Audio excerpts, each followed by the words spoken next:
E vamos falar agora de proteção dos dados. Nós tivemos o Senado decidindo aí, de repente, na entrada em vigor, o prazo ainda depende de sanção, mas o Carlos Aros está com a gente aqui para esclarecer exatamente isso, Aros. Entre em vigor, não entre em vigor, de que forma que entre em vigor? Porque ontem a gente falava ainda de expectativa de votação, né? Expectativa da votação que aconteceu de fato, mas esperava-se que de algum modo o Senado fosse acompanhar a Câmara.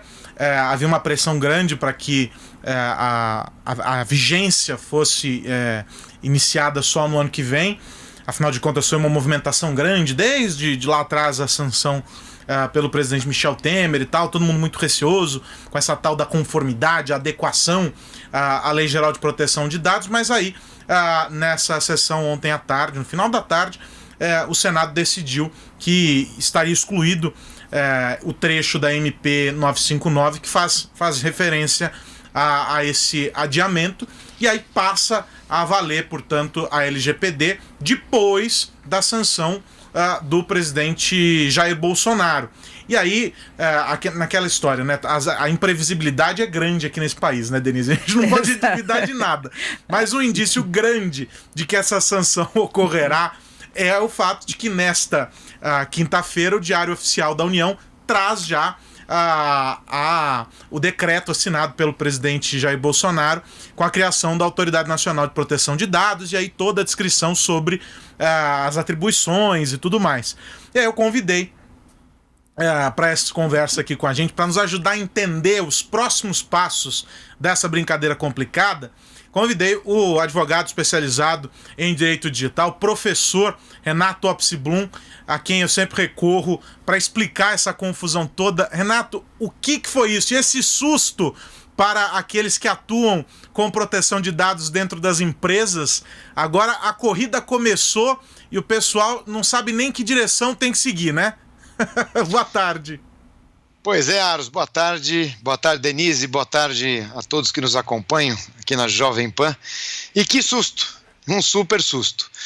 Havia uma expectativa muito grande, quase que certa, para que a lei entrasse em vigor no dia 31 de dezembro, ao contrário da previsão da medida provisória, que era dia 3 de maio, mas por uma questão de ordem, ou seja, uma questão preliminar, não de mérito, não de análise, houve o acolhimento por parte do presidente do Senado desta questão de ordem, e a alteração proposta feita pela Câmara não foi apreciada pelo Senado. E isso tem gerado aqui algumas possibilidades, algumas, hipóteses que podem gerar ainda mais confusão. Não foi só esse susto, nós teremos aí provavelmente mais discussões jurídicas, é o que nesse ponto, nessa seara, realmente não é nada comum.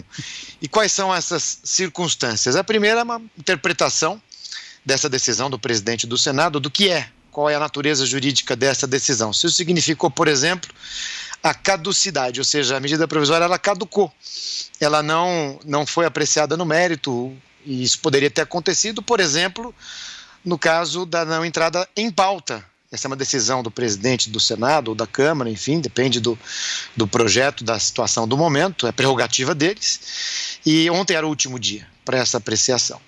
Então, caso de caducidade, a medida provisória ela perde, né, o seu efeito. E aí uma discussão que surge é se haverá ou não decreto legislativo nesse ponto, disciplinando aí alguma coisa relacionada à entrada em vigor. Lembrando que é uma medida provisória, a 959, é só um pedacinho que ela trata, ou tratava, né, da prorrogação da medida provisória. Era um dos artigos apenas, né, porque o tema macro da medida era outro, né, Renato? Eles colocaram ali como um presentinho lá, um Kinder Ovo no meio da medida provisória, esse adiamento, né? Pois é, Aros, a medida provisória trata de várias outras questões importantes aí em decorrência da pandemia, mas houve talvez aí uma certa confusão na estruturação dessas questões. E por que eu falo uma certa confusão? Porque tudo começou, em função da pandemia, com um projeto de lei, também tratando de outros assuntos jurídicos, a questão de condomínios, despejo, etc.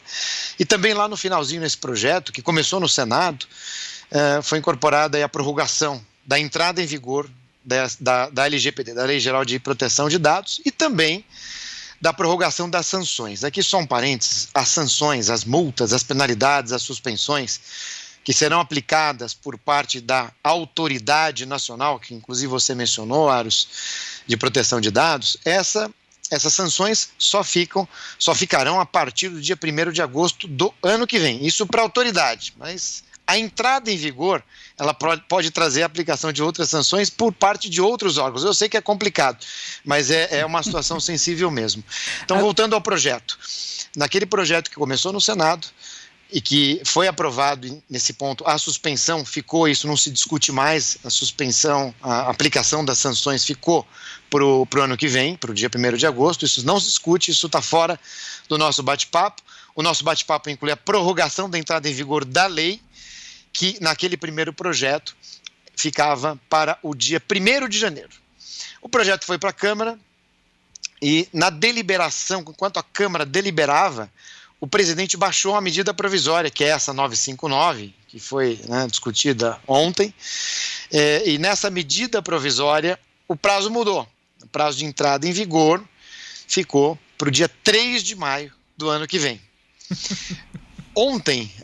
Nos últimos dias, houve uma nova discussão e a Câmara mudou esse prazo de 3 de maio para o dia 31 de dezembro. E todo mundo esperava que fosse dar tudo certo, que o Senado fosse convalidar, fosse ratificar o prazo da Câmara, mas houve essa questão de ordem que gera hoje toda essa confusão jurídica, uma série de questões. Pode ser que isso chegue inclusive no Supremo, e o Supremo entenda, por exemplo, que não era o caso de uma questão de ordem, até eu discutia isso em outro fórum, numa outra live, de que o que representa isso efetivamente, Aros, Denise?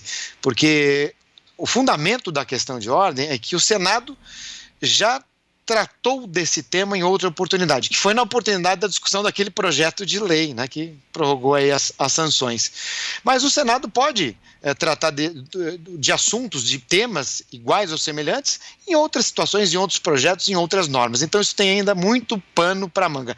Mas o que me perguntam hoje, se não houver essa discussão, se não existir, mais impugnações, se todo mundo aceitar essa questão, quando que a lei efetivamente entra em vigor? Então aí é uma questão também de interpretação da Constituição, artigo 62 da Constituição e do seu parágrafo 12º, que diz que quando houver a aprovação, a modificação de uma medida provisória, a conversão de um projeto de lei, os efeitos só acontecerão, como não poderia deixar de ser diferente, a partir da sanção ou do veto por parte do presidente. E, nesse caso, esse projeto ele foi alterado, foi modificado, ele vai para a mesa do presidente, que vai ter 15 dias, a partir da assinatura, quando o Senado encaminhar, 15 dias para vetar ou para aprovar. Perfeito. Só que, nesse caso, como não houve apreciação, novamente, desse tema da prorrogação, eu não sei se cabe também aprovação ou veto. Entenderam as circunstâncias? Agora, Renato, de qualquer modo, já havia expectativa de que isso começasse a valer em algum momento. E as empresas, principalmente grandes empresas, têm que se preparar com antecedência. A gente via que já havia um certo preparo para o início deste ano, depois a situação foi sendo postergada. Se sabe que há necessidade de uma responsabilidade maior com a utilização de dados. Curiosamente, até no começo dessa semana, me chamou a atenção que o banco onde eu tenho conta mandou um aviso que ia mudar tudo em relação ao controle dos dados para todo mundo se preparar e que os dados seriam tratados de uma forma. Então, eu acho que o melhor hoje é todo mundo começar a lidar como se já estivesse valendo, com a possibilidade de punição, levando a sério essa questão do tratamento de dados, e aí mexe com todos nós, não é? Sabe, Denise, hoje eu recebi muitas ligações, contatos, muitos WhatsApps perguntando o que eu devo fazer, daqueles que já estão no final do processo de adequação, daqueles que estão no meio, daqueles que estão começando, até daqueles que não fizeram nada. Eu digo, continuem os seus projetos normalmente, e aqueles que não começaram, comecem hoje. Por quê? Porque isso é uma demonstração de diligência, de preocupação com a proteção efetiva de dados pessoais, e a lei prestigia isso. Então, a demonstração de que eu estou fazendo alguma coisa, ainda que no início, isso já é um ponto muito positivo. Agora, dentro desse contexto, Denise, é realmente uma preocupação antiga. Esse tema já vem sendo debatido já há muito tempo, inclusive em outras esferas de proteção do consumidor, etc. A União Europeia, com a sua GDPR, que entrou em vigor em 2018, também ajudou muito, vem fomentando todo esse debate. As empresas que são subsidiárias aqui de empresas europeias já têm um grau de avanço também muito maior, de maturidade muito maior também. E até eu diria, Denise, que se nós compararmos hoje o percentual de empresas brasileiras que estão perto aí de uma conformidade, temos aí, vamos estimar, até eu citei isso hoje, eu fiz uma média ponderada de algumas pesquisas. Então a pesquisa, diria, mais conservadora fala em 15%, a mais otimista em quase 45% das empresas já em conformidade. Vamos adotar a metade, vamos falar em 25%, 25%, é um número muito alto. Absolutamente não é, mas comparativamente falando, é um número muito alto, e eu estou comparando aqui com o número europeu. Quando a GDPR entrou em vigor, na Europa, o percentual era mais ou menos de 20%. Então, podemos falar que, arriscando um pouquinho, podemos estar num número superior à União Europeia, que tem a cultura de proteção de dados já incorporada há mais de 50 anos, coisa que nós não temos. Então, esse é um ponto positivo. É claro que temos aí muito chão pela frente, mas né, nesse contraponto não deixa de ser uma notícia, um ponto positivo. O Renato, para fechar aqui da minha parte, esse decreto que coloca aí, estabelece, não é, o que será das atribuições da Autoridade Nacional de Proteção de Dados, enfim, que é bastante aguardado, aliás, com muito atraso, diga-se de passagem, não é? Nós discutíamos muito a lei, mas havia uma expectativa enorme pela definição sobre a autoridade. Ele traz que tipo de segurança pro universo, seja privado ou público, porque os órgãos públicos também estão sujeitos às aplicações da lei, né? Ou seja, que tipo de seguranças ter formatada e funcionando, operando a Autoridade Nacional de Proteção de Dados tem as empresas, os órgãos públicos e os cidadãos de forma geral? Pois é, Aros, a Autoridade Nacional já poderia ter sido constituída há muito tempo. Esse é um pedaço da lei, artigo 50 e seguintes, que já está em vigor desde 2018. Né? E o que é a Autoridade Nacional? É um novo órgão específico que foi criado pela lei para tratar de assuntos relacionados à proteção de dados. Então, algumas atribuições: interpretar a legislação, baixar normativas, instruções, procedimentos, fazer auditorias, treinamento, enfim, apresentações, eu digo até diuturnamente tratar do assunto proteção de dados, inclusive sancionar, aplicar multas, suspensões, etc. Eu não sei por que ainda não houve a constituição dessa autoridade. A autoridade é constituída por 5 diretores, um diretor-presidente, nomeados pelo presidente da República. E a partir do decreto que vai nomear esse diretor-presidente, esses nomes serão submetidos ao Senado, e o Senado vai aprovar ou não, e a partir dessa aprovação eles tomam posse e a autoridade começa a exercer as suas atribuições na sua plenitude. Poderia, inclusive, eu tenho exemplificado hoje, já ter interpretado questões da utilização de dados pessoais para a gestão da pandemia, as questões da geolocalização, testados positivamente, deslocamento, etc. Dentre tantas outras questões, eu costumo dizer que a tecnologia avança com tanta velocidade que a autoridade vai trabalhar todo dia, toda hora, todo minuto, todo segundo. Então é muito importante essa Constituição. Inclusive o decreto, Aros, que você citou, lá no finalzinho, um decreto que está agora trazendo todas as questões administrativas, a alocação de servidores públicos, a estruturação, a competência desses funcionários de apoio, etc. Lá no finalzinho está escrito que esse decreto só entra em vigor no dia que o presidente nomear o diretor-presidente. Então ela não entrou em vigor ainda.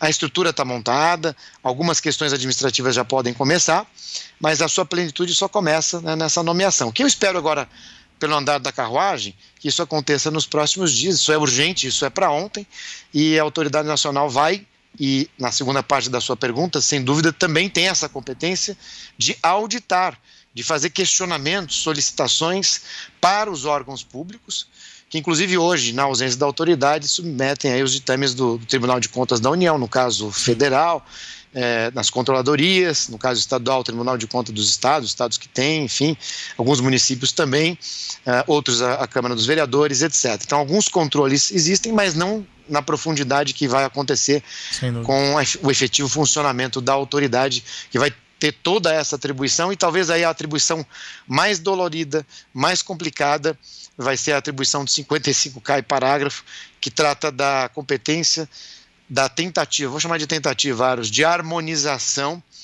da atuação e da autuação de todos esses outros órgãos que podem tratar da proteção da privacidade e da intimidade, não da proteção de dados em si, aí sim competência exclusiva, mas órgãos de proteção ao consumidor, agências setoriais, o Banco Central, por exemplo, como órgão, Comissão de Valores Mobiliários, a SUSEP, inclusive se manifesta sobre essas questões já há algum tempo, etc. A Autoridade Nacional vai ter que compor isso aí, vai ter que organizar, não deixar que haja aí uma concorrência, uma sobreposição na aplicação de multas e daí por diante. Temos muito chão pela frente, costumo dizer que o aperitivo já foi servido nesses projetos de conformidade, agora estamos entrando na fase dos pratos principais, que serão servidos aí por muito e muito tempo, é um novo momento para o Brasil, nós teremos uma valorização muito intensa dos dados pessoais como um todo, teremos também a aplicação da lei em si, o enforcement, como a gente fala, mas isso é positivo. No primeiro momento vai ser duro, não vai ser fácil, mas depois teremos aí um alto grau de maturidade.